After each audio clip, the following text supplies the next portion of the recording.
Estas son las mañanitas que cantaba el rey David. A las mamacitas lindas se las cantamos aquí. Bienvenidas amigos. Un aplauso para todas las lindas y hermosas madrecitas. Hoy que se festeja el 10 de mayo para todas ustedes. Un abrazo fraternal a todas las mamacitas lindas de todo el mundo, porque sabemos que nos escuchan en todo el mundo. Bienvenidos a su programa Mente y Educación desde la señal Saber Sin Fin. Hoy, como todos los viernes, es viernes y hoy toca Mente y Educación. Y hoy nos vamos a pasar, como todos los viernes, una tarde bonita, agradable, calurosa, como de una paletita, un heladito, una nievecita. Para festejar a mamá, pues qué mejor, una agüita fría, una cosa de esas. Y al final del día, pues decirles, amigos míos, que Mente y Educación, como cada viernes, siempre se la pasa con excelentes amigos que nos hacen el favor, amigos, a compartir temas muy importantes, porque nos interesa que tú sepas, que tú conozcas, que de primera mano tengas información adecuada para poder manejar tu vida en muchos ámbitos de la situación que vives. Y el programa de hoy, nada más para que se vayan dando ideas, tendencias pseudocientíficas en las organizaciones. Y bueno, con el doctor Héctor Cerezo. Doctor, buenas noches. Muchas gracias, Guillermo. Y bueno, mi nombre es Guillermo Ramírez. Vamos a empezar, vamos a divertirnos. Pueden mandar sus preguntas en el Face directamente, aquí estaremos ya pendientes para contestar con todo respeto. Pueden mandarnos sus preguntas, aquí estaremos ahorita Fer y yo monitoreando, porque nuestras lindas chicas hoy tuvieron una misión especial con sus lindas mamacitas, y bueno, hoy están haciendo otra labor muy especial en casa, ¿no? Así es. Mi querido Fer, pues preséntanos cómo está aquí el asunto, bienvenido, qué padre que estamos acá. Claro que sí, Memo, gracias a todo el público que nos hace favor de vernos, de escucharnos. Y sí, me uno a la celebración y a algunos la conmemoración, ¿verdad?, del Día de las Madres. Nuestro reconocimiento a todas esas madrecitas que nos están viendo y que están con vida, y también ese reconocimiento a todas esas madres que ya no están, claro, ¿verdad? Nuestras compañeras pues ahorita están festejándolas porque las tienen. Nosotros pues ya están en el corazón, están en un mejor lugar. Acompañando diferente. Muy bien, mi nombre es Fernando Mota, para servirles, y tenemos un invitado de lujo. El doctor ya nos ha hecho favor de estar con nosotros en su programa Mente y Educación, y voy a dar sus generales. El doctor Héctor Cerezo Huerta es doctor en Psicología Educativa y del Desarrollo por la UNAM. Tiene una maestría en Educación con especialidad en Desarrollo Cognitivo por el TEC de Monterrey. Es licenciado en Psicología por la UAP. Actualmente trabaja como Coordinador Nacional de Calidad Educativa en la Universidad Internacional de La Rioja en Ciudad de México, como profesor, instructor de la División de Educación Continua de la FES Iztacala de la UNAM también. Es capacitador educativo, consultor organizacional y psicoterapeuta en casos de abuso psicológico y persuasión coercitiva. Es columnista especializado en el medio de comunicación Tercera Vía. Pues nada más y nada menos. Muchas gracias, doctor. Bienvenido a su programa. Fernando, Guillermo, doctor gracias por el Héctor espacio. Cerezo Huerta. Y vamos a desarrollar el tema, ¿verdad?, de lo que es tendencias pseudocientíficas en las organizaciones, que parece que casi no hay, ¿verdad? Estábamos pensando en alguna en específico ahorita y no se nos venía ninguna a la mente. Pues, pero doctor, bueno, eso sería ya arrumar cámara de alguna manera, ¿verdad? Claro. Pero ¿quién mejor para decírnoslo, doctor? Pues coméntenos un poquito desde dónde empezaríamos a entrar en este tema, que es algo que finalmente hoy mueve a México de una manera diferente. Sí. Y lamentablemente lo empobrece. Y debo de decirlo así, hace un ratito fuera de cámaras hacíamos un comentario, hacía usted un comentario más bien dicho, de cómo nos está ganando la partida, lo fácil, lo rápido, ¿no? Regresando a muchas situaciones en donde ya soy lo que ni siquiera entiendo, o hago lo que ni siquiera sé, ¿no? Entonces, partiendo desde un ángulo, por decirlo así, ¿no? Que claro, usted ya tendrá compartirnos su desarrollo, pero ¿qué es para que la gente un poquito entre en la jugada y empecemos a las preguntas de nuestra querida gente? Bueno, en primer lugar, hay que aclarar que las pseudociencias no son un problema meramente de creencias falaces, no solamente es un problema ideológico, es un problema político, sanitario, económico, que tiene efectos en la salud física, mental, tiene un impacto financiero en las organizaciones, tiene un impacto en la calidad de vida de las personas. Sé que el título a nuestra audiencia le puede parecer un poco atrevido, tendencias pseudocientíficas. Por pseudociencia se tiene que entender un sistema de ideas, de creencias. Nótese que en ningún momento estoy diciendo teorías, estoy hablando de creencias, de ideas, de deducciones irracionales que no han sido contrastadas mediante el método científico, que no han sido probadas, reproducidas, y que pues quienes se dedican a estas pseudociencias lo promueven como un saber, como una disciplina, o peor aún, como una ciencia, sin serlo. Y las pseudociencias pues pasan directamente de la teoría a la ley. O sea, literal, no plantean hipótesis, no cuentan con evidencia empírica, son simplemente ideas ancladas a afectos, y que predominan sobre todo en ellos la idea de que a mí me funciono. El a mí me funcionismo es una tendencia muy común en ellos, ¿no? Entonces, eso es pseudociencias. Ahora, las organizaciones, las empresas, desgraciadamente, no han estado exentas de esta tendencia. Claro. Y en las organizaciones, en especial en los procesos de atracción, de gestión, de retención del talento, hay un montón de pseudociencias, hay una cascada de pseudociencias. Efectivamente, el problema no es la cantidad, sino es el tipo de ideas que manejan, ¿no? Yo quisiera centrarme quizá en aquellas tendencias más populares en México, para restringirlo al contexto mexicano, ¿no? Sí, claro. Porque a nivel global pues son cientos. En algunos países ya incluso se han creado observatorios para vigilar, para controlar, para denunciar, incluso para llevar hasta los juzgados, las fiscalías, las pseudociencias. Y que van en crecimiento, ¿no, doctor? Sí, precisamente por ello han surgido. Las pseudociencias, pues finalmente son un reflejo de nuestra tendencia a creer, a la evidencia empírica, a la experiencia. La ciencia no provee resultados inmediatos, a corto plazo. La ciencia tiene más preguntas que respuestas. Siempre. Y pues desgraciadamente, al buscar respuestas sencillas, fáciles, algorítmicas, las empresas caen en este tipo de prácticas. Y en México, pues yo sé que la lista que tengo en mente a lo mejor es restringida, pero son, insisto, las que más se usan. Por ejemplo, vamos a darles nombre. Bien, claro.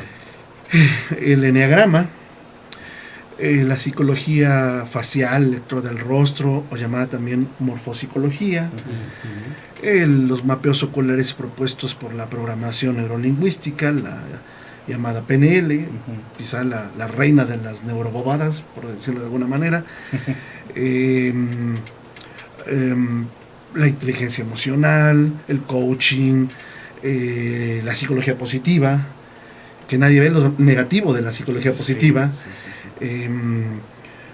la grafología, distinto por favor a la grafoscopía o documentoscopía o peritaje caligráfico, cosas que son completamente diferentes. Y se está, entre otras tantas, ¿no? Sí, claro. Sé que dejo de lado otras muchas, pero quizás estas son las que resultan más convenientes. Quizás a lo largo de la charla puedan surgir más. Y se está dejando de lado sistemas que han demostrado ser no solo científicos, sino eficaces, útiles, y que verdaderamente atraen, gestionan y retienen al mejor talento. Como por ejemplo la entrevista por competencias, también llamada entrevista STAR, las entrevistas a profundidad, el análisis exhaustivo del currículum vitae, el portafolio de evidencias, las evaluaciones psicométricas. Entonces parece que este tipo de prácticas que incluso, ahí va lo preocupante, en los propios programas de estudio de las facultades, escuelas de psicología, Ya no los dan. ya no los imparten. Entonces, No, si para una prueba, teoría de la medida, teoría de respuesta al ítem, cosas por el estilo ya ni siquiera se abordan en las escuelas de psicología, precisamente porque la tendencia es buscar respuestas y no plantearse preguntas críticas, pero en primera instancia a eso me refiero con pseudociencias. Reitero que no es una intención de no estarlas o claro, de minimizar su papel, no tienen papel. Pues sí.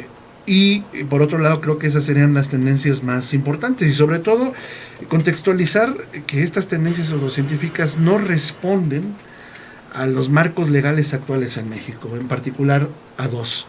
Recientemente, el 23 de octubre del año pasado, del 2018, se publicó, bueno, se aprobó y publicó una norma oficial mexicana 035 de la Secretaría del Trabajo y Previsión Social, que se llama Identificación, Análisis y Prevención de Factores de Riesgo Psicosocial en las empresas, en las organizaciones. Ese es un marco legal muy importante, Sí, que claro. todavía no entra en vigor. Entra en vigor a partir del 23 de octubre de este año. Se creó incluso el programa llamado PRONAVET, el Programa Nacional de Bienestar Emocional y Desarrollo Humano de los Trabajadores, y también hubo modificaciones recientes en la Ley Federal del Trabajo. exactamente. Entonces, en ese Estamos sentido, estrenando ahorita. sí, estamos estrenando, bueno, modificando, Modificando. y hubo un rediseño, una modificación en estos marcos legales. Y cuando uno los lee con detalle, las pseudociencias sobran, las pseudociencias no tienen lugar y representan un riesgo real para retener, gestionar y captar al verdadero talento humano. Y también, pues obviamente, no responden a las necesidades cotidianas de una empresa. A una empresa le preocupan cosas concretas como el clima laboral, la rotación de personal, los llamados KPIs o indicadores que nos hablan sobre la salud organizacional de una empresa. Les interesa, por ejemplo, implementar una cultura organizacional adecuada para los colaboradores, les interesa el sentimiento de pertenencia, llamado también engagement del colaborador a su empresa, les interesa implementar una cultura de no discriminación, de no violencia, de no acoso, de no hostigamiento, les importa también, por supuesto, la perspectiva de género, de igualdad, de equidad, les interesa desarrollar planes de vida y carrera en sus colaboradores, les interesa también, por supuesto, cuestiones que tengan que ver como con que las mejores personas estén en los mejores puestos, y sobre todo evitar estos liderazgos autocráticos, autoritarios, de plano muchas veces psicópatas o sociopáticos que predominan en las organizaciones. Todos los que hemos trabajado en organizaciones nos hemos dado cuenta que pues estos líderes, la primera pregunta es: ¿realmente es el mejor talento o es el perfil más patológico para este tipo de puestos, ¿no? Narcisistas, en fin. Entonces, podemos empezar, si les parece, como desglosando cuáles han sido estos beneficios que además al psicólogo le deben de interesar, no solo al psicólogo organizacional, sino al psicólogo y a otros profesionales que se dedican al talento humano. Y a la salud mental. Y a la salud mental, porque estos marcos legales, insisto, estos dos, la Ley Federal del Trabajo y la norma 035 de la Secretaría de Trabajo y Previsión Social, prevén una actuación muy importante de los especialistas de la salud mental. Por ejemplo, en la Ley Federal del Trabajo se adquirió el rango de ley para las trabajadoras domésticas, pero además, que ese fue como el cambio más publicitado, pero además vienen otras situaciones como que ya se utilizaban las comisiones de higiene, de protección civil, usar los métodos idóneos, adecuados y científicamente comprobados con sustento empírico para gestionar el talento humano, porque muchas veces los departamentos de antes llamados recursos humanos creen que con cambiar su denominación ya hacen las cosas bien. Entonces ahora ya no se llaman departamentos de recursos humanos porque pues los neoliberales pusieron el grito en el cielo porque recursos se asocia a cosificar al colaborador, ¿no? Entonces les llamaron desarrollo humano, capital humano, cultura organizacional. Pues la cuestión no es solo cambiar de nombre o usar eufemismos pretenciosos, la cuestión es elegir prácticas con sustento científico que permitan gestionar al talento humano, ¿no? Claro. Entonces, la Ley Federal del Trabajo va por ese lado, por aclarar las obligaciones y responsabilidades del patrón y del empleador y de los colaboradores, por salvaguardar la salud mental, por prever accidentes de trabajo. Somos el país uno de los países en donde más horas se trabajan y en donde menor productividad se reporta. Claro.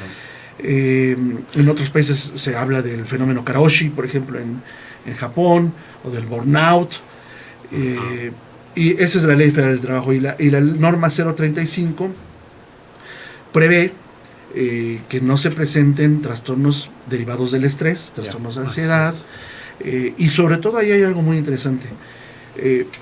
Contempla la aplicación de cuestionarios que midan estas cuestiones, la satisfacción del colaborador, la pertenencia, son listas de cotejo, son escalas de rango, que obligan al empleador depende del tamaño y del número de colaboradores, si tienen menos de 50 o más de 50 empleados, claro.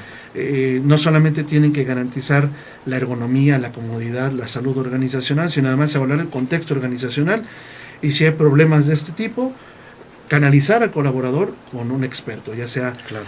médico, psicólogo o incluso psiquiatra, para que atienda su salud, porque hay que dejar muy claro, las personas no trabajan en las empresas o organizaciones, las personas son la empresa. Así es. Sí. Y la empresa nos dice, ponte la camiseta.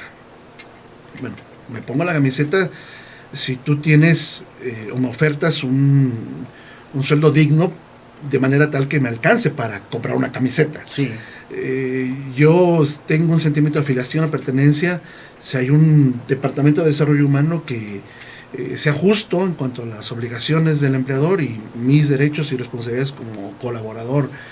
Entonces, de repente, este tipo de discursos predomina mucho en las empresas, pero en la realidad se usan poco este tipo de métodos científicos y se opta por los que mencioné un poquito más coaching el asunto ahí, ¿no? Ahí se mete mucho a la... Sí, caray, o sea, es que, pues, ¿cómo decirlo?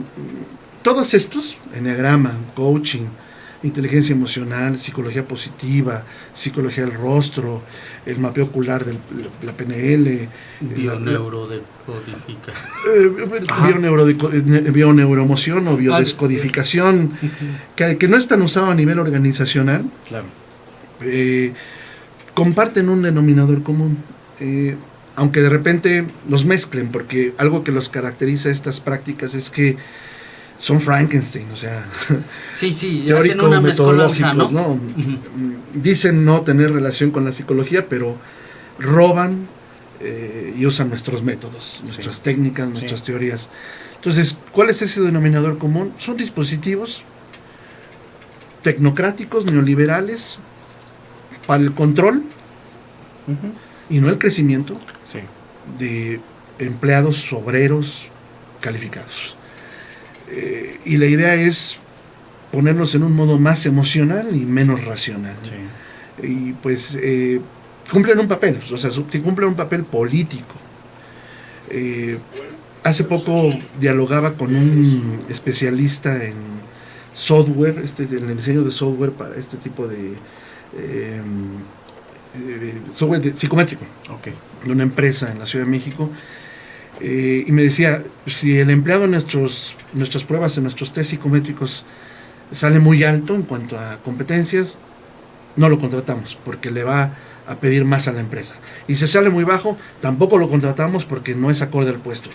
Entonces, ¿qué es lo que quieren? O sea, que no quieren que piensen. Entonces, ese es un mal uso de un buen instrumento de software psicométrico y de test psicométricos que tenemos en la psicología desde hace muchos años. En psicología, por ejemplo, usamos antes del famoso enneagrama, usamos la clasificación de Myers-Briggs, los estilos de liderazgo que se identifican a través del test de Cleaver, llamado DISC. Entonces, por instrumentos no paramos. Claro. La cuestión es que los colegas, la gente que se dedique en el ámbito organizacional, los conozca, los aplique, conozca sus fundamentos y pueda como sacudirse de estas prácticas. Entonces podemos ir ahí como desglosando Enneagrama, PNL, como, sobre todo centrándonos en sus vulnerabilidades, Claro. y el por qué pues no son metodologías confiables para captar el mejor talento. Ok. ¿Cómo empezaríamos a hacer, digamos, pequeños cambios? Porque esto pues obviamente ya desbordó más de lo que se podría contemplar.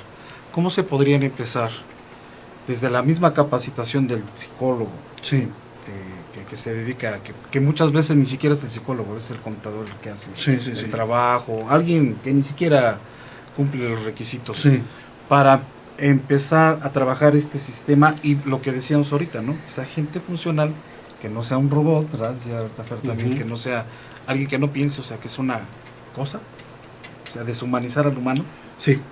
de alguna manera. ¿Cómo sería la primera propuesta como para empezar a armar algo ya más objetivo? Ok. Bueno, entender que las empresas son sistemas muy complejos, son Totalmente. sistemas abiertos. Sí. Entender también que muchas veces la retención del talento parte de una falacia.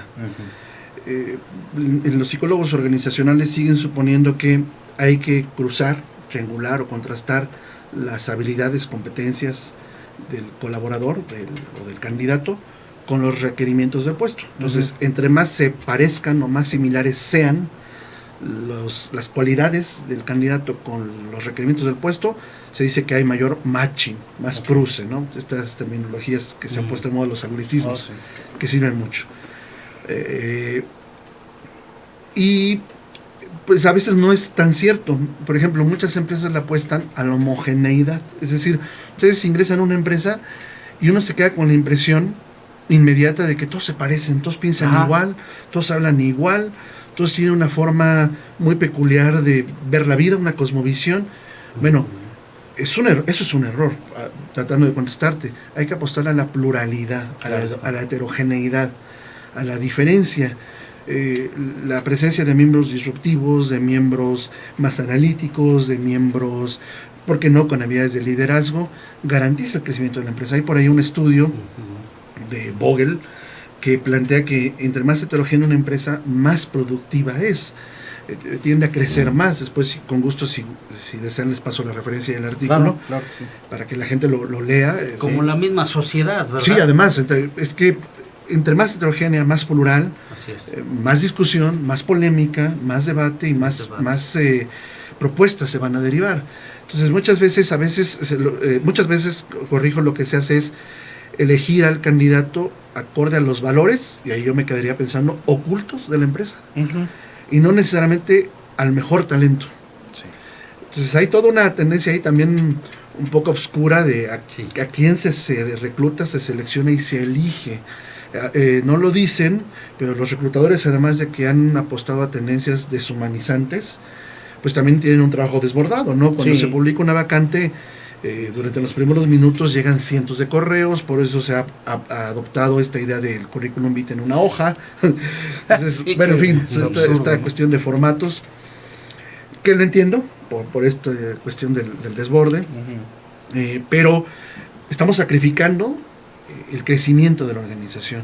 Y además, como bien dices, otra cuestión como podemos superar esto es no solamente administradores de empresa, gente que se dedica a relaciones industriales, psicólogos y psicólogos organizacionales o incluso educativos tendrían que entrarle al campo. Y a mí me enoja, me llena de ira ver, por ejemplo, que en las vacantes, si ustedes revisan portales como Trabajo, Boomerang, hay otro muy popular, OCC Mundial. Las vacantes que tienen que ver con reclutamiento, talento, psicología organizacional, a veces llegan al cinismo de poner no psicólogos.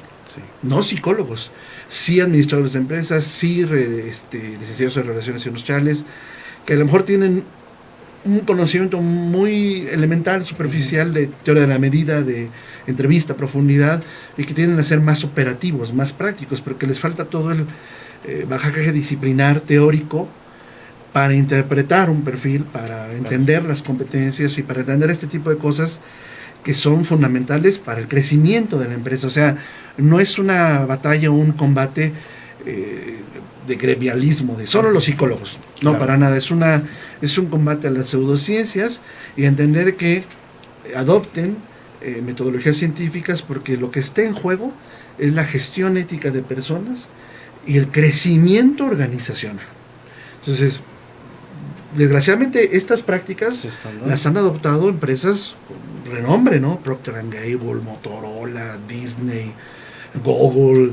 O sea, no son empresas pequeñas, pymes o microempresas, ¿no? Son verdaderos corporativos. Pfizer, un laboratorio farmacéutico, han adoptado este tipo de prácticas pseudocientíficas, quizá porque son rápidas, porque nos dan respuestas. Y bueno, pues ahí hay un problema, pero creo que estas ideas pueden ayudarnos a entender cómo allanar el camino, cómo quitar esos topes, para que estas prácticas pseudocientíficas pues cada vez tengan menos espacio, y quizá podría agregar que los colegas no sean cómplices ni aplaudidores de estas tendencias. Porque se ve chistoso cuando un psicólogo llega y me dice, ya soy coaching. Sí, claro. Qué interesante. Y un psicólogo que se pronuncia como coach es un comerciante. Sí, diga lo que diga, es un comerciante, porque negociante. Yo no puedo poner encima de mi formación disciplinaria podría decir una técnica, pero no es una técnica, es un dispositivo ideológico. Y ahí la dejaría, ¿no? Claro. Es conocida mi postura crítica respecto al coaching. Sí. Y creo, no solo crítica, sino intento que sea lo más argumentativa posible. Claro. Muchas veces no lo logro, pero creo que ahí tiene que ver con esto de que los colegas, y sobre todo los estudiantes, o sea, quienes están formándose, tienen un compromiso en entender que tomar postura, elegir un marco teórico de manera temprana y sustentada es lo que nos va a evitar tener esta proclividad a las pseudociencias, porque la deformación inicia muy temprano. Hay quienes incluso proponen que ya no se abran más escuelas de psicología. Alguna vez tuve oportunidad de platicar con Emilio Ribes Iniesta y pues su postura podría sonar muy rigurosa, pero cuando uno ve la realidad, pues no, queda claro que la propuesta no es para nada exagerada o drástica, sino que realmente pues hay una razón de ser, ¿no? Porque se está atendiendo este tipo de cosas y porque el riesgo para las empresas es muy amplio. Sí, porque hay una tendencia a lo fácil, a lo rápido, ¿no? A obtener los resultados lo más pronto posible, y eso no ayuda a que se mejore la situación. Mira, por ejemplo, esto de rapidez, el eneagrama. Empezamos con ese punto. Muy bien. El eneagrama se presenta como un sistema de autoconocimiento, como una teoría que permite identificar 9 eneatipos, 9 tipos de personalidad. Cada eneatipo tiene subtipos. Entonces hablan del pacificador, hablan del que negocia, hablan del leal, en fin. Entonces yo me quedo pensando cuando leo este tipo de cosas, porque para poder criticarlos hay que profundizar en sus planteamientos. Claro.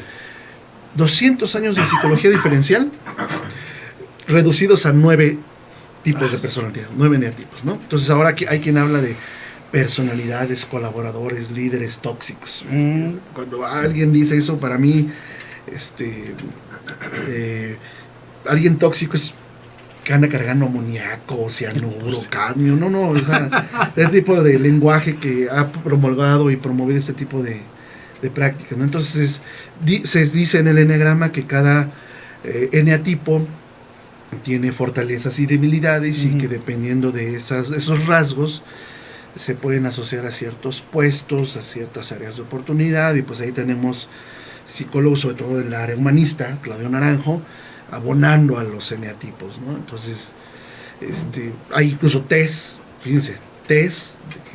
de eneagrama para identificar los distintos eneatipos. Se ha vuelto muy popular porque es una receta, porque es finalmente una explicación bastante bien digerida es como los textos de autoayuda, viene ya masticado, viene hasta deglutido, tú ya no tienes que hacer nada más que escuchar, aplicar y dar una opinión, ¿no? Y ya con eso andamos ahí como etiquetando a la gente, el pacificador, el leal, y todavía se pueden agrupar en 3 grandes tipos, en fin, ¿no? Entonces es una clasificación, y reitero, ahí en contra del eneatipo tenemos toda la psicología, tradición de la psicología diferencial, tenemos inventarios que han demostrado su gran efectividad. Decía al principio el inventario de Myers-Briggs, los estilos de liderazgo DISC. Entonces, si la gente me dice es que es una herramienta muy útil porque no encontramos otra, mentira. Ahí la psicología ha demostrado tener herramientas, ¿no? Pero ese es el eneagrama como primer ejemplo de esta facilidad, por llamarlo de alguna manera. O usemos otro concepto, no facilidad, sino operatividad. Operatividad. Okay. O sea, operatividad. Porque a lo mejor si nos están escuchando, aquellos que defienden al eneagrama, pues van a decir que no es fácil. Sí, claro. No es fácil, pero sí son más operativos, y la idea es esa, ¿no? Tener como... y luego hacen además combinaciones que le llaman modelos, con PNL, con coaching, y pues ya ahí estamos desbordados en es hacer esta como que una fabricación de algo que no es. No, y además fíjate que esta tendencia del eclecticismo, qué daño nos ha hecho en psicología, de mezclar teorías sin saber su origen, de mezclar conceptos, técnicas. El mejor ejemplo, la PNL. La PNL, discúlpenme los colegas que tengo, colegas y amigos que se dedican a ello, y con todo respeto se los digo, no es personal, mis críticas son a su práctica, ¿no? Claro. Pero la PNL pues surge del análisis de 3 figuras que dedicaron su vida a la psicoterapia: Milton Erickson, Virginia Satir y Fritz Perls. Entonces quisieron hacer un modelo de sus mejores prácticas que hacen ellos. No es que hagan magia o que hicieran magia, simplemente tenían habilidades clínicas, y a partir de ellos arman un modelo Frankenstein y empiezan a hablar de tecnologías. Fíjense en la expresión, en el concepto de tecnologías, cambios permanentes a corto plazo. ¿A quién no le gusta esto, no? Sí. ¿A quién no le gusta psicoterapia? ¿Quién quiere someterse a un proceso de psicoterapia que requiere tiempo, disciplina, constancia? Tú dime qué hacer, no me obligues a trabajar con mis síntomas. Entonces, por ahí va la PNL. Y la PNL, en particular en el ámbito organizacional, se ha puesto muy de moda esto del mapeo ocular, de la interpretación de los movimientos oculares. Entonces dicen ellos que si vemos arriba y a la izquierda, abajo y a la derecha, auditivo creador, auditivo recordador, visual, kinestésico, que estos estilos de aprendizaje están más que refutados en la literatura. Pero bueno, entonces resulta que no solo estoy entrevistando a un candidato, sino estoy monitoreando sus movimientos oculares, y pues en la misma línea van otras tantas prácticas, ¿no? Que como intentan... la del saludo, ¿no? La interpretación de la fuerza del saludo, la parada, la posición. Ahora le llaman kinésica, la interpretación del espacio, de la entrevista, la proxémica, que yo no entiendo en qué momento eso desbordó ahora en detección de la mentira. O sea, a mí me queda muy claro que hay ciertos indicadores corporales y fisiológicos que se expresan a través del cambio de voz, de la postura corporal, de los movimientos de hombros, de cabeza, del cuerpo, que podrían relacionarse con ciertas conductas verídicas o falaces. Pero de eso a interpretar mentira, decir que un candidato es adecuado o no por sus movimientos, estamos cometiendo un error.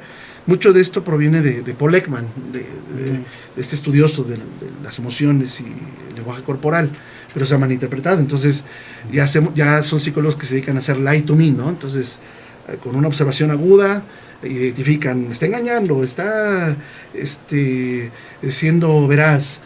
El polígrafo mismo, ¿no? Así, ya sabes. El polígrafo mismo en muchos países no tiene validez legal, precisamente porque está sometido a la influencia de muchas variables extrañas, culturales, familiares, fisiológicas.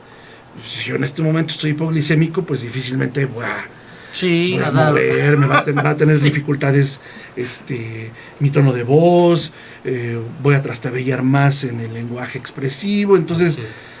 es solo un ejemplo a lo mejor muy burdo, pero de cómo esto pues no siempre es tan veraz como se presenta, ¿no? Ujú. Y hay una peor, la psicología del rostro, lectura del rostro, psicología facial o morfopsicología. Morfopsicología, sí, también le dicen. Ellos dicen que son un saber muy antiguo, más de 5.000 años, que los griegos, los chinos, que en China había una práctica, no recuerdo, para no mentir, Miao-yang, me parece, corríjanme el público, Claro. que ya se interpretaba el rostro. La realidad es que esto es como un retorno a la frenología de Franz Joseph Gall, o peor aún a la cranometría de César el Lombroso. La idea de medir el cráneo, las prominencias craneales. Entonces ellos dicen que, o postulan que a partir de ciertas características del rostro, de las cejas, de la nariz, de la boca, de las zonas, hablan de zona alta, zona media y zona baja. Entonces cada zona se asocia a distintas, por ejemplo, la zona alta se asocia a la parte instintiva, la zona media a la parte emocional y la zona baja a la cuestión racional o del pensamiento, que tiene una relación directa con el sistema nervioso. Claro. Y que dependiendo de nuestra cara izquierda, cara derecha, Ajá. y de las características faciales, se puede hacer un diagnóstico de personalidad. Yo hace unos años tuve oportunidad de discutir fuertemente con uno de sus principales promotores, un español, Julián Gabarré, en un encuentro de psicología. Unas alumnas lo trajeron. Y pues, ¿la crítica cuál es? Para dejarlo claro. Nuestro rostro refleja no solamente en la parte epigenética, la influencia del ambiente sobre nuestro genotipo, sino también refleja pues nuestro trabajo, nuestra salud, nuestra enfermedad, nuestra alimentación, no voy a dejar mentir algún nutriólogo, y muchas otras tantas cosas. Y reducirlo a cuestiones estéticas conlleva un riesgo. Ese riesgo se llama eugenesia. Es la intención a valorar más el capital corporal sobre el capital intelectual, a valorar más la estética que la ética, a asociarlo a la meritocracia. Entonces, si eres de facciones un poco más finas, eres acorde o idóneo para ciertos puestos. Entonces ahí hay una discriminación seria para los candidatos, porque incluso hay empresas que le solicitan en su currículum fotos de perfil, de frente, por la parte posterior, para hacer un análisis morfopsicológico y con ello pues hacer un diagnóstico de personalidad. Pueden googlearlo, hace unos días hubo un escándalo en Granada, España, porque el candidato alcalde de Granada solicitó un estudio morfopsicológico con este señor, Julián Gabarré, y el Observatorio de Pseudociencias pidió que lo bajaran, porque pues eso no tiene razón de ser. Y pues bueno, se desdijo,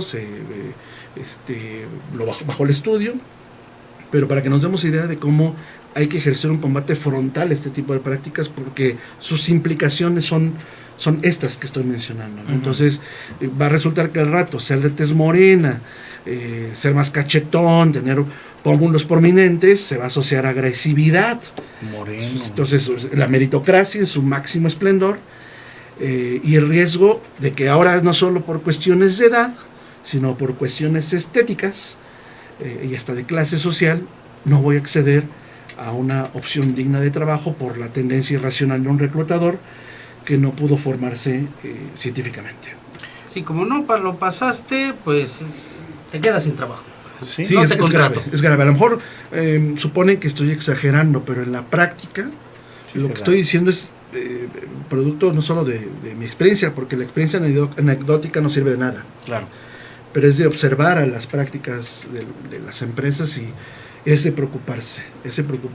Enagrama, PNL, mapa ocular, psicología del rostro, son algunas, pero de las prácticas pseudocientíficas, la interpretación del saludo, la detección de la mentira a través de estos indicadores o microexpresiones. Digo, si ese fuera el caso, apostemos quizá entonces Grafología. al uso de softwares, Por ejemplo. como apoyo. Hay una serie de softwares que interpretan microexpresiones faciales, que detectan dilatación de pupila, cambios de pH en la piel, cambios galvanométricos, y que pueden darnos algún indicador, pero no nos van a dar jamás un diagnóstico, porque Claro. además ahora todo el mundo le juega al diagnóstico, gente que ni siquiera es psicólogo. Sí. A mí me ha tocado ver gente que es de trabajo social o de secretarias, sin ser ofensivo, que aplican nuestra instrumentación, ¿no? Y que se atreven a hacer diagnóstico. Y a primera vista, o sea, nomás Sí, ¿no? una Entonces, barrera escaneada y ya estás. lenguaje corporal, eneatipo, Sí, sí, sí, y te quedas o no te quedas. Sí. Pues ahí es peligroso porque quizá puedan seleccionar a un talento, Ujú. pero otras tantas veces no. En especial a los líderes, directores, gerentes, uno se queda pensando que parece que el requisito para tener o acceder a esos puestos es tener rasgos psicopatológicos. De plano. Entonces, aquí hay toda una tendencia a elegir puestos que a lo mejor no son los idóneos, pero cuyos rasgos son propicios para el puesto de trabajo, Ujú. por llamarlo de alguna manera, ¿no? Sí, sí, sí.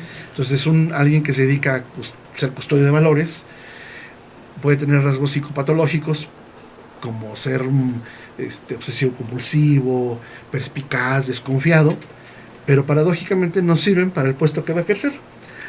Pero para alguien que se dedica a gerencia, dirección, líder, ahora le llaman pomposamente el CEO, el country manager de una empresa, pues tiene que ser alguien no con ese tipo de rasgos, tiene que ser alguien cercano a la gente, y para ello pues están otros instrumentos que nos pueden ser más útiles.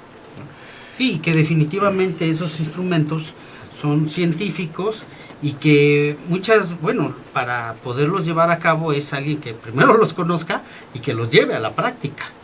Y además hay empresas incluso dedicadas a eso.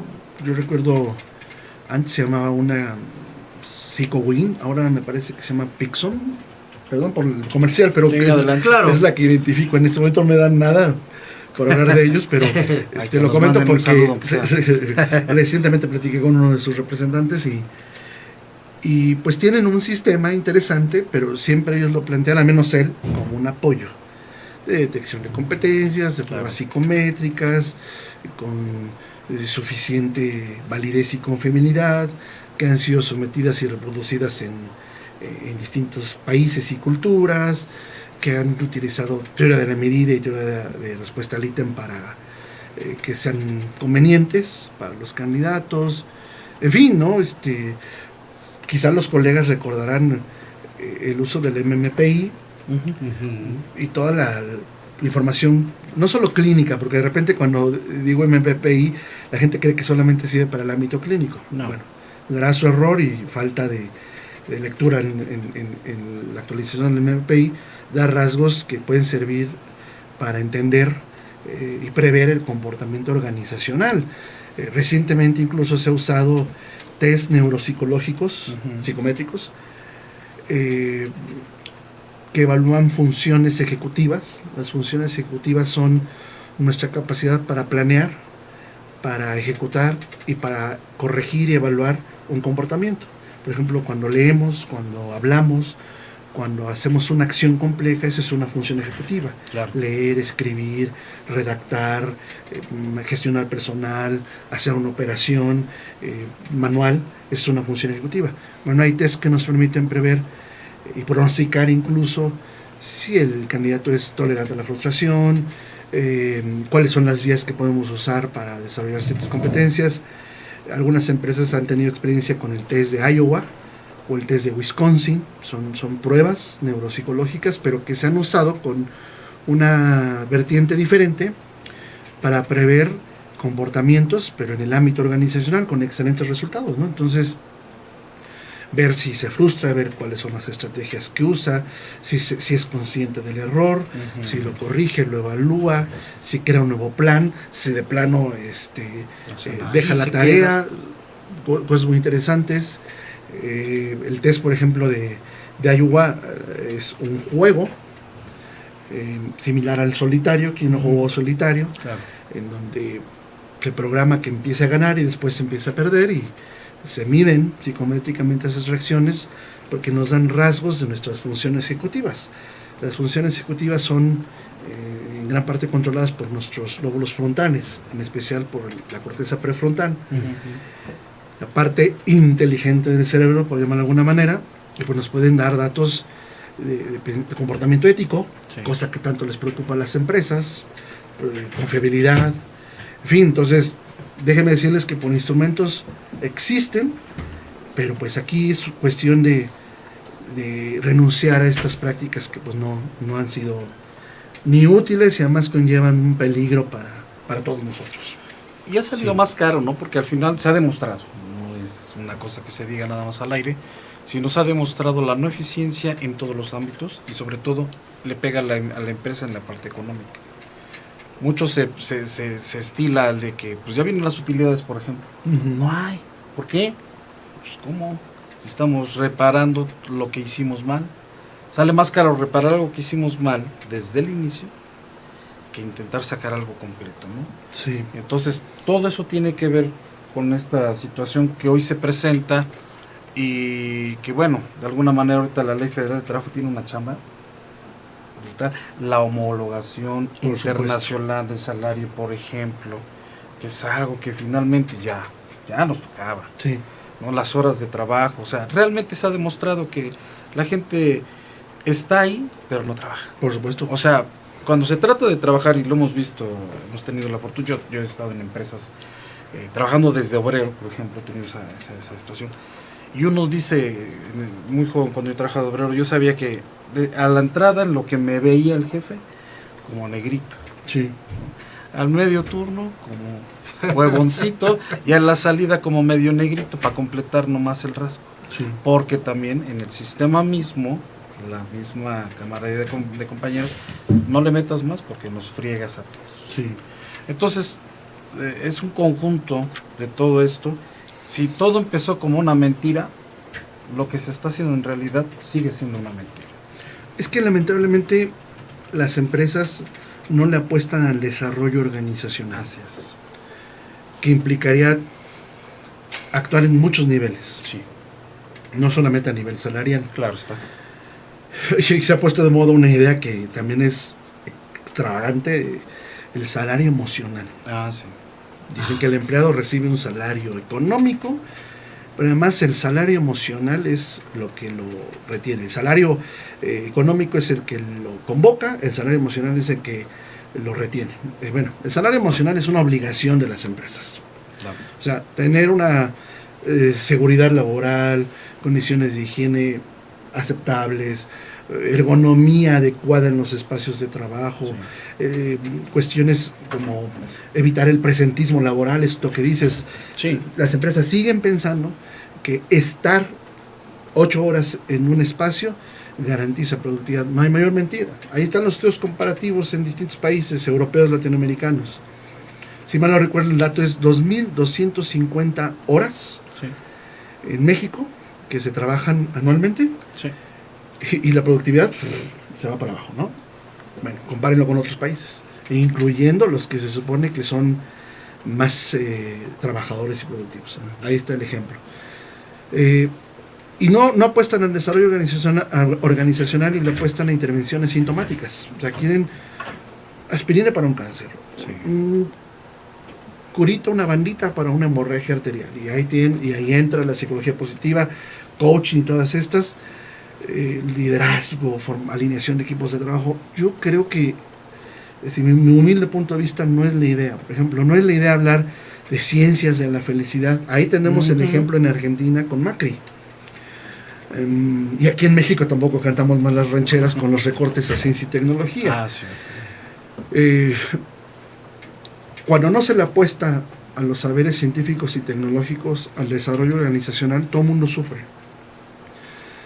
Las empresas, los científicos, los tecnólogos, los colaboradores, y se reduce a intervenciones que motivan, pero que no atacan la causa, la raíz de los problemas en la empresa.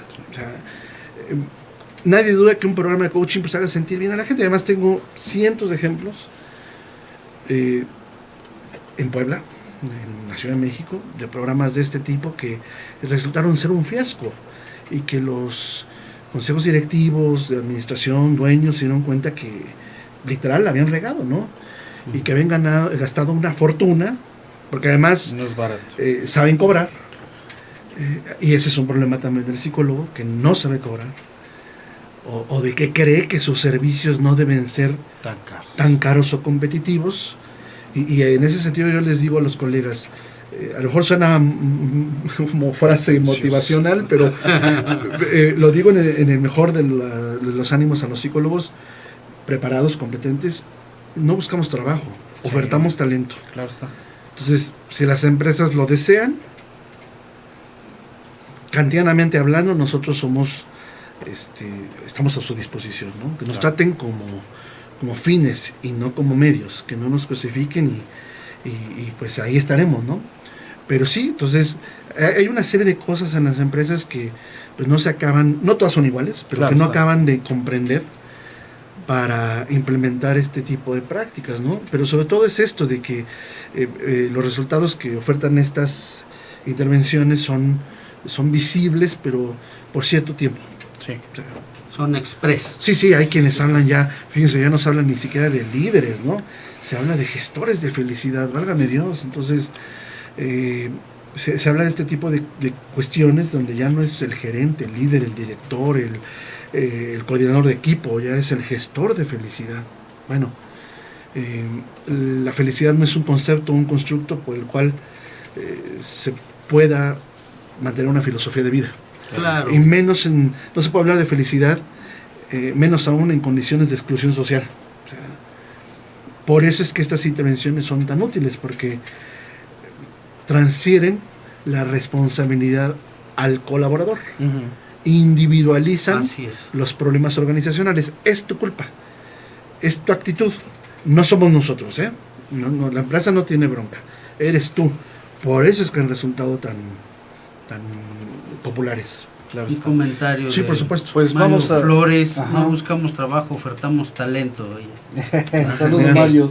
Saludos, Saludo a Mario. Guillermo Reyes Returetas. Hola. Y a nuestro querido Antonio amigo- Delgado, Ajá. saludos Antonio Delgado. A Cristian Leonardo Morales. Hola. Susi Pérez, Hola Susi, ¿cómo estás? Fresa Salvaje. Saludos. Ahí está. Janet Valencia, Fresa, alumna Nuestra también, si querida- mal no recuerdo. Sí, directora de escuela primaria, Janet Valencia, compañera también. Sí, claro. Ujú. Pues, saludos, doctor. ¿Cómo podríamos cerrar de una manera? Digo, esto apenas si tocamos el título. Sí, La lo verdad. A entiendo. mí me gustó mucho lo que mencionaba del salario emocional, Sí. y que metafóricamente hablando es como decir al niño, a un niño, un padre de familia, es que yo le estoy dando seguridad, Lo que le estoy necesita, dando lo atención, le estoy... Oye, esa es tu responsabilidad, ¿no? Por Sí. supuesto. Sí.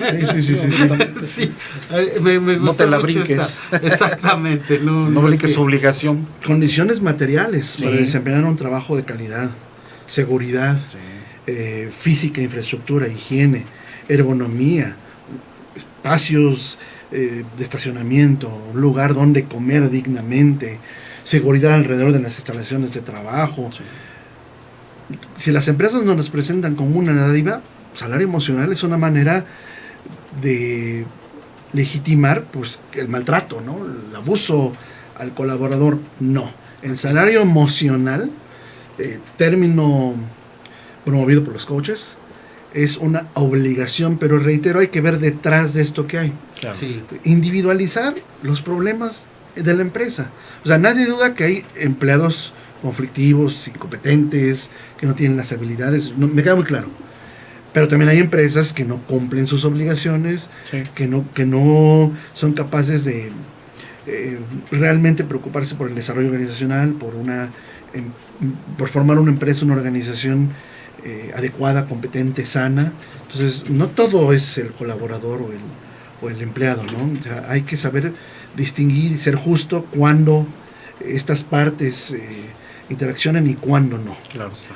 Y fíjate que a lo mejor, a modo de cierre, hace muchos años, bueno, no tantos, unos 6 años que tuve oportunidad de estar en Sudamérica, tuve la enorme fortuna casual de ver una obra de teatro de un artista brillante, Osvaldo Dragún. En algún momento espero volverlo a saludar. Y aunque esta obra de teatro no tiene nada que ver con las empresas, hay un extracto, hay un diálogo que me voy a permitir leer a modo de cierre, Claro. porque creo que puede servir para mostrar los riesgos de estas prácticas y para entender el papel de psicólogos, administradores, gente de relaciones industriales. Muy bien, Esta obra teatral se llama, no sé si siga en algún país mostrando, se llama El hombre que se convirtió en perro, de Osvaldo Dragún. Y ahí en esta obra hay un extracto que dice, es parte del extracto: ¿hay vacante en esta empresa? ¿Sabe ladrar? Y el candidato le contesta: sé sonetos de Shakespeare. El reclutador revira: no, no hay vacante. El candidato replica: wow. El reclutador contesta: contratado. Contratado. ¿Me explico? Sí, claro. Entonces, en ese Claro. sentido, la gente que está en talento, en selección, en gestión del talento humano tiene que decidir: ¿quieren hacer de sus colaboradores buenos perros o quieren acompañarlos a recitar sonetos de Shakespeare? Bien. La tarea es de ellos. Pues doctor, muchas gracias. Al contrario, de verdad, Fernando, aquí Guillermo, Mario muchas gracias. Flores, que nos está viendo, comentarios, excelente conversación, saludos, éxito amigos, y aprendí muchas cosas importantes. Ay, Gracias. Qué bueno, me da mucho gusto. Gracias. ¿verdad? Es Mario Flores, buen gracias. aliciente. Y bueno, comentarios. ya próximamente el doctor por aquí estará más Sí. seguido. No quiero dar la primicia porque no nos corresponde. Pero Gracias, Guillermo. Ya gracias. verán, lo veremos Una más seguido y me da sorpresota mucho gusto. que hay. Gracias. Nos da mucho gusto a nosotros que va a ser también, Gracias. digamos, nuestro colega también Encantado. de programa en otras situaciones que ya irán viendo ustedes. No se vale nosotros anunciarlo porque Gracias. es muy personal. Pero muchas felicidades, doctor, Al por contrario. este nuevo proyecto. Y amigos, ya saben, estamos a sus órdenes en calle Francisco Villa, número 18, Interior 1, Colonia Joaquín Colombres. Así es. Búsquenos al 22 26 99 13 23. Y 22 23 60 73 12. Sabemos que ahorita los problemas de alcoholismo están y de drogadicción desbordados. Las Búsquenos para el adicciones. tratamiento. Estamos ahorita pues implementando algunas situaciones, estamos trabajando de la mano con la Secretaría de Salud y queremos colaborar, poner nuestro granito de arena y pues búsquenos. Vamos a tener el 19 un taller, les traeremos los 8 días el 19 y el 20, Así es. 26 talleres precisamente en adicciones, que yo estoy seguro que les va a interesar porque es todo un programa que estamos implementando, no solo para ahora sí que dejar de consumir, sino la prevención. El 19 es de adolescentes, De adolescentes. y el 26 26 es de adicciones. adicciones. Entonces, ya estaremos con más sorpresas para ustedes. Pásensela de lujo, diviértanse. Hoy es viernes de película, Así de ir a echar un cafecito ahorita en la tarde así rico, ¿no? Una paletita, no sé, lo que quieran hacer. Sentir el fresco Sentir ya de el la, fresco de la Puebla tarde también. Ay, noche. sí. Sí. De maravilla. Caminar. Con eso ya le hicimos. Carlitos, muchas gracias por Muchas ese gracias, avionazo. amigos. Lo agradecemos y que tengan la mejor de las tardes todos ustedes. Nos vemos en el próximo viernes. Gracias, doctor. Gracias, Contrario, doctor. a ustedes.